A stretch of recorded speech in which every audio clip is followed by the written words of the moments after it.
My mom called me to ask, "Are these your pubes in the toilet?" "Mom, I'm taking a test. Why are you asking me this?" I whispered into the phone while my professor glared at me. "You left all of your pubes all over the place." She sounded genuinely upset, which was weird for my usually chill mom. "Nah, that couldn't be me. My girl likes bush." I immediately regretted saying that to my mother, but it was true. The professor was walking toward me now, so I hunched over trying to end this bizarre conversation. Mom wasn't done, though. She kept going about finding hair everywhere in my bathroom. The toilet, the sink, even the shower walls. It sounded like someone had given themselves a full body shave. "But there's bloody razors all over the place." Her voice changed from annoyed to concerned. That's when my blood ran cold. I hadn't shaved anything in months. My girlfriend Amy really did prefer my hair. It's like a backshot pillow. And I definitely didn't own any razors anymore. Just an electric trimmer for my face that I kept in my bedroom. The professor was standing right next to me now, but I didn't care about the test anymore. Something was very wrong. If Mom hadn't shaved and I hadn't shaved, then someone else had been in my apartment. Someone who felt comfortable enough to groom themselves in my bathroom and leave their DNA everywhere. "You have to get out of there, Mom. I don't think it's safe to stay." I stood up from my desk. The line went quiet. Not dead, but quiet, like she'd stopped moving. I could hear her breathing getting faster, then slower. Then there was another sound. Footsteps that weren't hers because I could still hear her breathing separately. "Honey, I love you." Her voice was barely a whisper.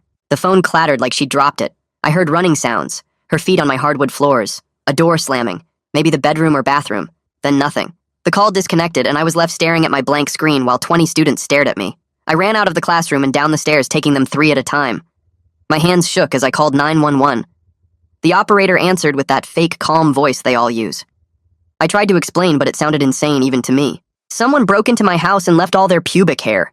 I was speed walking to my car. "Are you sure you didn't shave yourself late at night and forget about it?" The operator sounded like she was trying not to laugh. "No. My girlfriend loves my bush. Please, I think someone broke into my home. My mom is still there." I was shouting now. The operator said they'd send someone to check, but her tone made it clear she thought I was either high or pranking her. She kept asking about drug use and whether I'd been drinking. Valuable seconds wasted while my mom was trapped in my apartment with whoever had made themselves at home in my bathroom. I decided waiting for the cops wasn't good enough. My apartment was only 15 minutes from campus if I drove fast. I made it in 8, ran 2 red lights and nearly clipped a minivan, but I didn't care. Mom's car was still in the visitor parking, which made my stomach drop. The scene I pulled up to was nothing like what I expected. 3 patrol cars with lights flashing, an ambulance, and a van I didn't recognize until I saw the words on the side, County Coroner. My legs felt like water as I got out of my car. A cop tried to stop me, but I pushed past him. I needed to see. The entrance to my building was taped off, but I could see through the glass doors. Paramedics were wheeling a gurney out, not a stretcher with someone who needed help. A gurney with a black bag zipped all the way up. My whole body locked up watching that black bag disappear into the van, and I couldn't make my brain accept what I was seeing. A woman walked up to me wearing a gray blazer with a badge clipped to her belt and bags under her eyes that said she'd been doing this job too long. "Detective Kendra Collins," she said. I barely heard her because I was already moving toward the van, but she grabbed my arm hard enough to stop me. "Sir, I need you to step back. Are you a resident here?" Her grip was firm and professional, but I didn't care about protocol right now. "That's my mom's car." I pointed at the visitor parking with my hand shaking so bad I could barely keep it steady. "She was in my apartment when someone broke in." I called 911, but they didn't believe me about the hair and razors. The words came out in a rush, and I knew I sounded crazy, but I needed her to understand. Detective Collins signaled to another cop and started steering me away from the van that was already closing its doors. "What's your name? Tell me exactly what happened today." She had this calm voice that cops use when they're trying to control a situation, but I was past being controlled. I pulled out my phone and hit redial on the 911 number, putting it on speaker so she could hear the whole thing. "I called them 40 minutes ago about an intruder, and they thought I was pranking them. Now someone's dead." The recording played, and you could hear the operator's dismissive tone when I mentioned the pubic hair, and her asking if I was on drugs while my mom was in danger. Detective Collins took my phone and dropped it in an evidence bag after I nodded. "Okay." She asked me to walk through the call with my mom from the beginning, and I had to explain the embarrassing parts about Amy liking my body hair, which made me want to die. But I told her everything. The test, the weird call about pubes everywhere, the bloody razors I don't own, hearing footsteps that weren't Mom's, then the line going dead. While she was writing notes, I tried calling Amy on her phone, but she didn't pick up, so I left a messy voicemail. "Something happened to Mom. I'm at my apartment with police. Please call me back." My voice cracked, and I hung up before I started crying in front of everyone. Detective Collins walked me to her unmarked car, instead of putting me in a patrol vehicle, which I guess was supposed to make me feel better. She handed me a business card for some victim advocate and said they'd meet us at the station to help me through this. The drive took maybe 10 minutes but felt like hours with me staring at Mom's missed calls on the evidence bag holding my phone. At the precinct, she led me to a small room with a table and plastic chairs that looked like every interrogation room from every cop show. I went through the whole story again from the beginning while she recorded it. The test in my economics class, the phone ringing, my professor getting mad, Mom yelling about pubic hair, me saying that thing about Amy, realizing someone else had been in my bathroom, the fear in Mom's voice, the footsteps, her saying she loved me, then nothing. I showed her my class schedule on the computer to prove I was really in that exam when everything happened. She stepped out for a minute and came back saying they'd contacted my professor who confirmed I was acting weird during the test. He remembered me on the phone looking panicked and then running out of the classroom like the building was on fire. He even told them about me yelling into my phone about someone breaking in, which helped prove I wasn't making this up after the fact. The detective asked about my apartment and who had keys and whether I noticed anything strange lately. I told her just me and Amy had keys unless you counted the building manager who had a master, but I'd never had problems before. She wanted to know about Mom and why she was at my place, so I explained she was supposed to help me clean before Amy came over for our anniversary dinner tonight, which now obviously wasn't happening. Detective Collins kept asking about the hair and razors like she was trying to make sense of it too. I explained again that I hadn't shaved anything in months because Amy genuinely preferred me natural, and I only owned an electric trimmer for my face that I kept in my bedroom, not the bathroom. She asked if Mom might have shaved for some reason, but that made even less sense because Mom was almost 70 and had been complaining about her arthritis lately, so there's no way she'd be doing any complicated grooming in my bathroom. Plus, she had her own house with her own bathroom 20 minutes away, so why would she shave at my place? The detective wrote everything down and said crime scene techs were processing my apartment and they'd know more soon. She asked if I had somewhere to stay since my apartment was now a crime scene, and I realized I hadn't even thought about that. My wallet was in my pocket, but everything else I owned was in that apartment where Mom had just died. The victim advocate finally showed up and started talking about grief counseling and support groups, but I couldn't focus on any of it. All I could think about was Mom's voice saying she loved me, and then silence. The door opened and a CSI tech walked in carrying a tablet and evidence bags. He showed Detective Collins photos on the screen while I sat there trying not to look at the blood under his fingernails. The tech said they found hair covering every surface in my bathroom, like someone had gone crazy with clippers. They bagged 12 bloody razors from my trash can, and the field tests showed the blood wasn't fresh enough to be from today. Detective Collins turned to me and said I couldn't go back to my apartment while they processed the scene. She slid a paper across the table with emergency housing numbers and shelter addresses. I pulled out my phone to call my building manager, Colton Travis, but it went straight to voicemail. I left him a message asking how the hell someone got into my apartment without breaking the door or windows. My voice got louder as I talked until I was basically yelling at his voicemail about his shitty security. The detective walked me out to the parking lot, and I saw Mom's Honda sitting there in visitor parking where she always parked it. I walked over and stood next to the driver door, but couldn't make myself touch the handle. She was there because I'd complained about needing help cleaning before Amy came over for our anniversary. She died because I whined about some stupid pubes in my bathroom. The guilt hit me so hard, I had to lean against her car to stay standing. Detective Collins gave me a ride to a motel near campus, since I only had my wallet and the clothes I was wearing. The place was one of those sketchy motels with peeling paint and a broken ice machine, but it was close and cheap. I paid for 3 nights with my credit card and stumbled to room 114. The bed had this musty smell, but I collapsed on it fully dressed and just lay there staring at the water stains on the ceiling. Everything from the last few hours crashed down on me at once. I got up to use the bathroom, and the second I stepped inside, I saw Mom's face in my mind. Her voice on the phone saying she loved me kept playing over and over. I dropped to my knees next to the toilet and started sobbing so hard I couldn't breathe. My stomach turned and I threw up everything from breakfast while tears ran down my face. After there was nothing left to throw up, I just curled up on the cold tile floor and stayed there for hours. The next morning, Detective Collins picked me up to go back to my apartment for clothes and stuff. The whole place was covered in yellow tape and black fingerprint dust. My bathroom looked like a crime show with numbered evidence markers everywhere. Little yellow triangles marked spots on the floor and walls where they'd found evidence. I opened my medicine cabinet to grab my toothbrush and noticed all my cheap disposable razors were gone. The whole pack I'd bought months ago and never opened was missing from the shelf. But my Xbox was still hooked up to the TV, and my laptop was on my desk untouched. Whoever broke in didn't care about stealing anything worth money. They just wanted to shave in my bathroom for some sick reason. Detective Collins was watching me pack when her phone rang. She stepped into the hallway to talk, but I could still hear parts of the conversation. When she came back, she told me the medical examiner found Mom died from blunt force trauma to her head, 1 hit to the temple with something heavy. The blood on those razors definitely wasn't Mom's, which meant whoever was in my apartment cut themselves while shaving. Standing there in my bathroom looking at all those evidence markers, I could see it in my head. Mom walking in and finding some stranger's hair everywhere.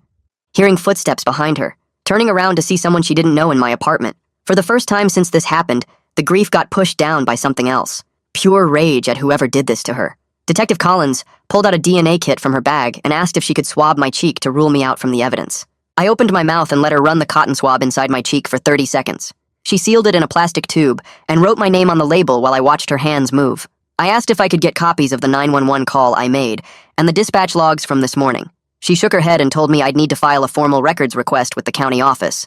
The red tape made me want to punch something, but I just nodded and wrote down the address she gave me. My phone buzzed with a call from Colton Travis, my building manager who I'd left that angry voicemail for earlier. He started talking fast about how the lobby cameras were down for maintenance yesterday, which seemed way too convenient. I pressed him about who had access to the master keys for the building, but he got weird and evasive. He kept saying he'd have to check the records and get back to me, which was total BS. Detective Collins drove me back to the motel, and I walked through the parking lot feeling like everyone was watching me. In the hallway, I ran into my neighbor Myra Meeks, who lived 2 doors down from my apartment. She grabbed my arm and started saying how sorry she was about what happened to my mom. Then she mentioned something that made me stop walking. Completely. She said she saw a woman with a small toiletry bag near my door yesterday morning around 9. The woman had seemed normal, so Myra didn't think anything weird about it at the time. I asked her to describe the woman, but Myra could only remember she was wearing dark clothes and seemed to be in a hurry. After Myra left, I realized I needed to get my class materials from campus since I'd run out during the test. The drive to the school felt strange, like I was watching myself from outside my body. My professor was in his office grading papers when I knocked on his doorframe. He looked up and his face changed when he saw me standing there. He told me he'd heard what happened and asked if I was okay, which was such a dumb question.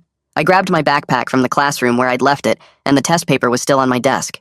Being in that normal classroom for even 5 minutes felt completely wrong after everything that had happened today. My phone rang as I walked back to my car, and Amy's name showed up on the screen.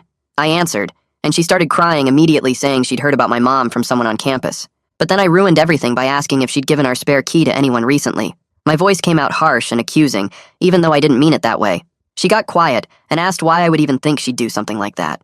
I tried to explain about the hair and the razors, but it came out all wrong and paranoid sounding. She said I was scaring her and hung up before I could apologize or explain better. Back at the motel, I was lying on the bed when Detective Collins called with an update from the crime lab. The DNA from all that pubic hair was definitely female, but didn't match anyone in their criminal database. We were looking for an unknown woman who'd been in my apartment shaving herself for some sick reason. Collins mentioned something else that made my skin crawl about the building using temporary cleaning crews lately. The staffing company had been sending different workers every few days due to some shortage issue. These temp workers would have had access to master keys during their shifts to clean the common areas. She said she was going to request all the employee records and key fob logs from building management immediately. When she called Colton about it, though, he started stalling and saying he needed to check with corporate lawyers first. The detective sounded frustrated when she told me this, and said Colton was being unusually difficult about cooperating. That night in the motel, I couldn't sleep at all and kept checking the locks on my door. Every time someone walked past in the hallway, my whole body tensed up waiting for them to stop. I pulled out my phone and started Googling similar cases of people breaking into homes just to use the bathroom. There were more stories than I expected about people finding strangers had been living in their houses secretly. Some woman in Japan lived in a guy's closet for a whole year before he caught her on camera. Another case in North Carolina had someone living in the attic and coming down at night to eat food. The more I read, the more my anxiety got worse thinking about how long this person might have been using my apartment. What if they'd been coming in for weeks or months while I was at class or work? What if they had copies of my key and could get into other apartments in the building too?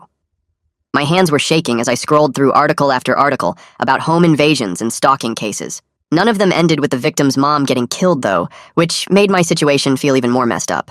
The motel room felt too small, and the walls seemed to be closing in on me as I sat there. I got up and walked to the window to look outside at the empty parking lot below. Every car that drove by made me wonder if it was the woman who'd been in my apartment coming back. The fear mixed with anger, until I couldn't tell which feeling was stronger anymore. I wanted to find this person and make them pay for what they did to Mom, but I was also scared of them. The next morning, Detective Collins called and told me to meet her at the building, because Colton had finally agreed to talk about the key situation. I drove over and found them in the lobby with Colton looking nervous and sweating through his cheap button-up shirt. He kept wiping his hands on his pants while Collins stared him down with her arms crossed. After 20 minutes of her pressing him, Colton finally cracked and admitted they'd been using an unregistered cleaning crew for the past few weeks to save money. The crew had borrowed master keys without proper logging, and nobody tracked when they had them or which units they entered. Collins wrote everything down while Colton kept saying it was just for a few weeks, and the regular service was too expensive. I stood up and got in his face, yelling that his cheap shortcuts got my mom killed. My fist was already pulling back when a patrol officer grabbed my arm and pulled me away from Colton, who stumbled backward into the wall. Collins warned me to let her handle it and threatened to arrest me if I didn't calm down immediately. She sent me outside to cool off while she finished with Colton, but I could still see them through the glass doors. Later that afternoon, Collins called with news that a business across the street had security cameras that caught part of our building's side entrance. The footage showed a white cleaning van parked there at an odd hour when no cleaning was scheduled. The plates were only partially visible, but it was enough to start checking rental companies in the area. That's when I remembered something from the crime scene that suddenly seemed important. The CSI team had bagged a crumpled pharmacy receipt from my bathroom trash that I'd seen them photograph. I called Collins and asked her to check if it had purchase info for razors, since I knew I hadn't bought any. She said she'd look into it, but sounded annoyed that I was still trying to help with the investigation. I couldn't just sit around waiting, so I drove to the pharmacy near my apartment to ask questions myself. The clerk behind the counter was this older guy who'd worked there forever and actually remembered a woman buying disposable razors yesterday morning. She'd paid cash but stood out because she seemed really nervous and kept looking over her shoulder the whole time. He said she had a noticeable limp favoring her left leg and wore dark clothes with a baseball cap pulled low. Collins called me an hour later and scolded me for interfering with her investigation by going to the pharmacy myself. She took my statement about what the clerk told me, but warned that I needed to stay out of it before I messed something up. Then she admitted my tips had actually been helpful, but said she couldn't have me running around playing detective while she was trying to work. The next day, she called with a major update from the staffing agency that provided temps to our building. They'd given her a list of everyone who worked that week, and one woman matched both the van rental records and the shift timing. Her employment file had an address and phone number, but when they tried to contact her, nobody answered. 2 weeks passed in a blur of phone calls and paperwork I never imagined dealing with at my age. Getting Mom's body released from the medical examiner required forms and signatures and waiting periods that felt endless. The funeral home needed decisions about services and burial plots and caskets that I couldn't afford even with the cheapest options. I finally met with the medical examiner Albert Coffey in his cold office that smelled like chemicals and coffee. He was this tall, thin man with gray hair who spoke in a quiet voice while explaining how Mom died. She'd been hit once in the temple with something blunt and heavy, maybe a lamp or similar object from my apartment. He said it was quick, which was supposed to make me feel better, but didn't really help at all. Then he mentioned something that hit me harder than anything else he'd said about her death. Mom had defensive wounds on her hands and forearms, which meant she'd fought back against whoever attacked her. There were cuts and bruises showing she'd tried to protect herself and hadn't just given up when cornered.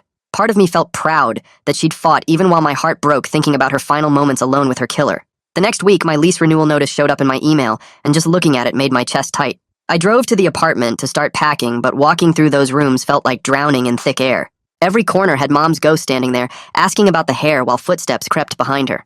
I grabbed boxes from the storage unit and started throwing stuff in without sorting anything. Myra knocked while I was taping up the third box, and when I opened the door, she looked nervous but determined. She told me she'd been thinking more about that woman she saw and remembered new details that might help. The woman definitely had a bad limp, favoring her left leg, and she was carrying this small toiletry kit, not the big cleaning cart the regular crew uses. She kept looking around like she was checking if anyone was watching her go into my place. I thanked Myra and immediately texted Collins about the new details. My phone buzzed with an email from Colton while I was still standing there, and his message made my blood boil. He claimed the lobby cameras were down for maintenance that day, but then admitted the alley cameras were actually working fine. His story kept changing every time he talked, and the contradictions were getting more obvious. I forwarded everything to Collins, who called me 20 minutes later, saying she'd pulled the alley footage. The video showed a woman leaving my building carrying a bag right around the time Mom died. The angle caught part of her vehicle's license plate, even though the quality was grainy. Collins said they were running the partial through DMV records to find matches. 3 days later, she called with an update that the partial plate matched 3 possible vendor vans in the state database.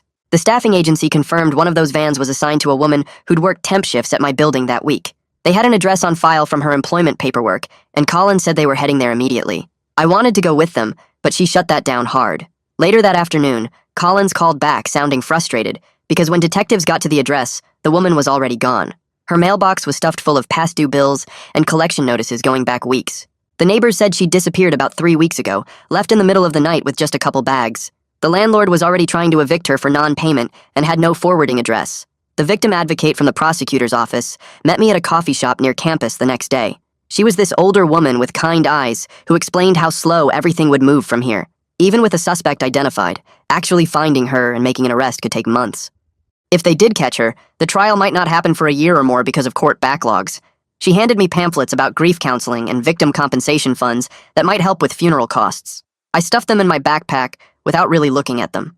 Amy showed up at my motel room that night, and we immediately started fighting. She said I was being paranoid and pushing everyone away, that I'd basically accused her of giving someone our key. I yelled back that she didn't understand what it was like finding out your mom died because of some psycho who wanted to shave in your bathroom. She said I was scaring her with how angry I'd become, and that she couldn't handle me like this. We both knew it was over, even though neither of us actually said the words. She left crying, and I threw the remote at the wall hard enough to crack the plastic. The next morning, I went to the police station to file a formal complaint about the 911 operator who'd dismissed my call. The desk sergeant gave me forms to fill out and said someone from Internal Affairs would review it. I wrote down everything, how she'd laughed at me, asked about drugs, wasted time while Mom was attacked. If they'd taken me seriously and sent patrol immediately, maybe they would have arrived before Mom got hurt. The sergeant took my forms and said I'd hear back in 6 to 8 weeks. 2 nights later, I went to a neighborhood safety meeting at the community center near my building. The room was packed with residents I'd never seen before, all talking about break-ins and thefts.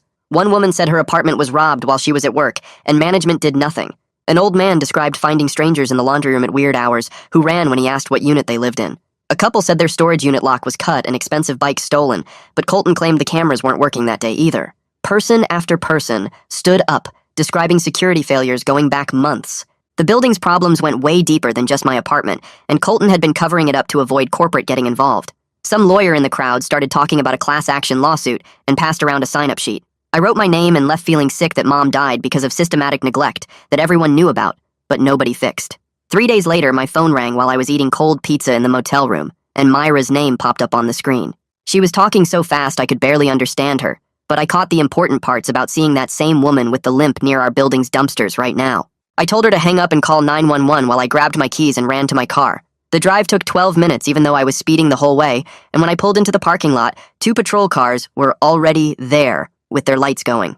I jumped out and ran toward the dumpster area where 3 cops were standing around looking frustrated. One of them recognized me from before and explained that the woman had taken off down the alley when she saw the patrol cars coming. I started running down the alley myself, even though the cops yelled at me to stop, but she was already gone. Walking back, I noticed something on the ground near where the dumpster met the brick wall.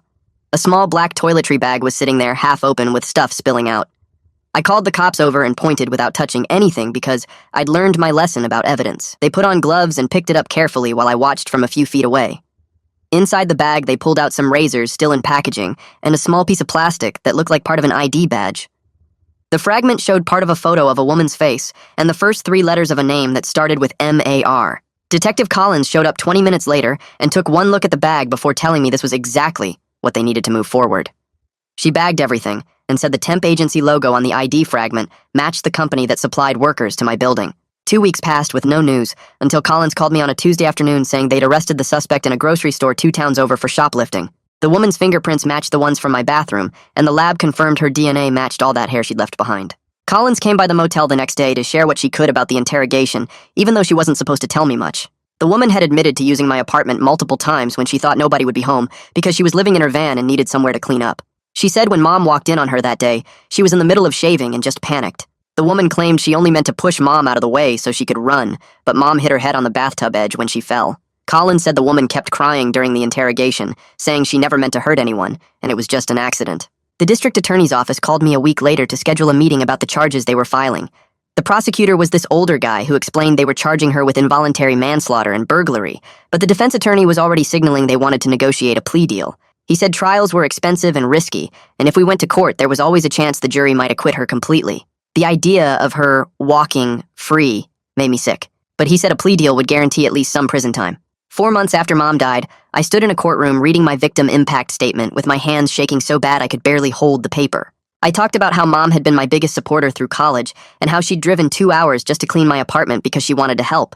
I described the empty chair at graduation where she should have been and how I still picked up my phone to call her every day. My voice cracked when I got to the part about identifying her body at the morgue, but I kept going because the judge needed to hear it all. The woman who killed her sat at the defense table crying, but I couldn't look at her directly. When I finished, the judge thanked me and said he'd take my statement into consideration. The judge accepted the plea deal for involuntary manslaughter with a sentence of 3 to 5 years, which the prosecutor had warned me was typical for this kind of case. It felt like nothing for taking someone's life, but everyone kept telling me it was better than risking a trial where she might get off completely. After the sentencing, I met with a lawyer about filing a civil lawsuit against the building for negligent security.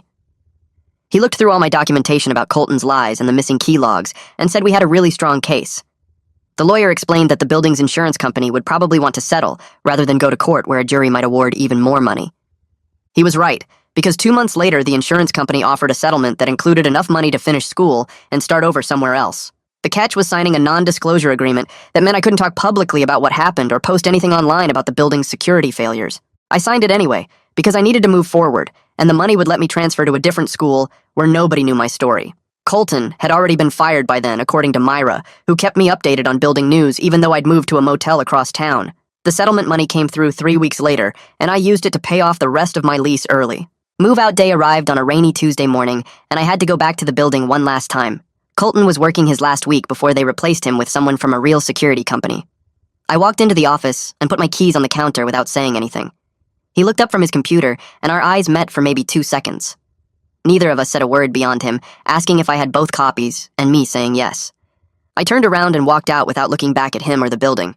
Myra had texted me the night before, offering to help pack up Mom's stuff from my apartment. She showed up at 8 in the morning with a box of sandwiches and a roll of packing tape. We worked for 6 hours straight boxing up Mom's clothes and the little things she'd brought over to help clean. Myra didn't try to make small talk or ask how I was doing, which I appreciated. She just helped me wrap Mom's coffee mug in newspaper and pack her favorite sweater that still smelled like her perfume. When we finished loading everything into my car, Myra gave me a quick hug and said she was sorry about everything. The 911 supervisor finally called me back about my complaint after I'd sent 3 follow-up emails. She said they'd reviewed the call, and the operator had been retrained on proper emergency response protocols. She apologized for how the situation was handled, but her voice sounded like she was reading from a script. I told her it was too late for apologies and hung up before she could finish her prepared statement. Campus counseling had a 3-week wait list, but they squeezed me in after I explained what happened. The therapist was this older woman who specialized in trauma, and she helped me understand why I kept checking locks 5 times before bed. We made a list of small goals like taking a shower without leaving the bathroom door open so I could hear if someone came in. It took 2 months before I could check off even half the things on that list. 7 months after Mom died, I finally unpacked her coffee mug in my new apartment across town. I put it on the kitchen counter next to a vanilla candle and lit it while I made breakfast. The grief didn't knock me over anymore, but it was always there, like background music you can't turn off. I spent a whole weekend installing new deadbolts on my door and setting up a camera system I bought online. The self-defense class at the community center met every Thursday, and I went to every single session. Learning how to break someone's grip or throw a proper punch made me feel less helpless than before. Detective Collins sent me a text 8 months after everything saying the case was officially closed since the woman took the plea deal. She asked if I wanted to be notified about parole hearings when they came up in a few years. I thought about it for a whole day before texting back that I didn't want any updates. I needed to move forward without tracking every detail of what happened to the person who killed Mom. My new apartment had a smaller bathroom with a clear shower door instead of a curtain. 8 months after losing Mom, I could finally brush my teeth without checking behind the door first. I still looked twice sometimes when I heard a noise, but I didn't have to search every corner before using the toilet. The hypervigilance wasn't completely gone, but it was getting better week by week. My therapist said healing wasn't a straight line, and some days would be harder than others. She was right, because sometimes I still woke up in a panic thinking I heard someone in my apartment. But most mornings I could make coffee in Mom's mug without crying, and that felt like progress. All right, that's a wrap on today's little journey. Really appreciate you hanging out and wondering through all this with me. Hope to see you back here again soon. Like the video, it helps more than you think.